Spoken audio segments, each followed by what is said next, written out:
Got a Jeep Wrangler 2011. So the customer is walking in here and telling me that the radio's got no sound. Even though you turn it all the way up, there's no sound. Now there's could be a couple possible problem with this thing. Could be the radio, could be the speakers got a short right there with speakers right there.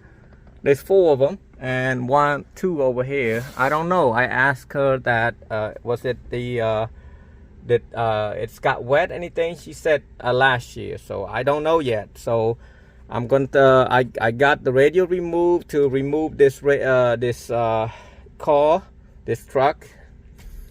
I will link another channel in my other channel to how to remove this, but I got it all removed. But I can't give you simple a basic one. In order to remove it, you want to remove this up, and there's a screw right here, and there's another screw right there, there's a screw on top right there, and then there's a screw right there where the this plug's at. What plug is that? Window plug. There's a screw right there, so then you can pull the whole thing out. So I'm gonna remove the radio. I'm gonna test a couple things. It happens that I keep a lot of this factory radio in stock just in case a customer need a radio. So I'm gonna try this one out and see if it's got sound.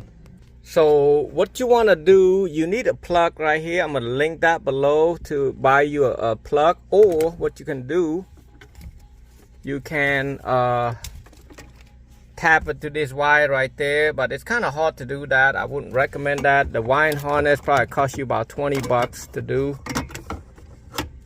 Did I have a customer coming? Yeah.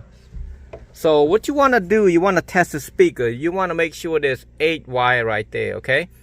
Right there's 8, the 2, 4, 6, 8 on the bottom right there. I don't know, it's, and then I'm gonna test like the purple, which is right rear.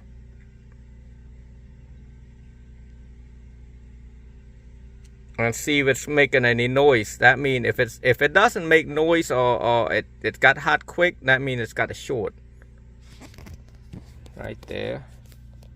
So the camera right there. So you see that noise? That means it's good. That's right rear. So we want to do left rear right now. So left rear sounds good, and so far you just test each one of them, see if it make noise, or it stop making noise, or get hot so quick. If it's got hot so quick, that means, oh, by the way, this is 9 volt. That, so basically I can rule out the radio is bad. It's got a bad channel.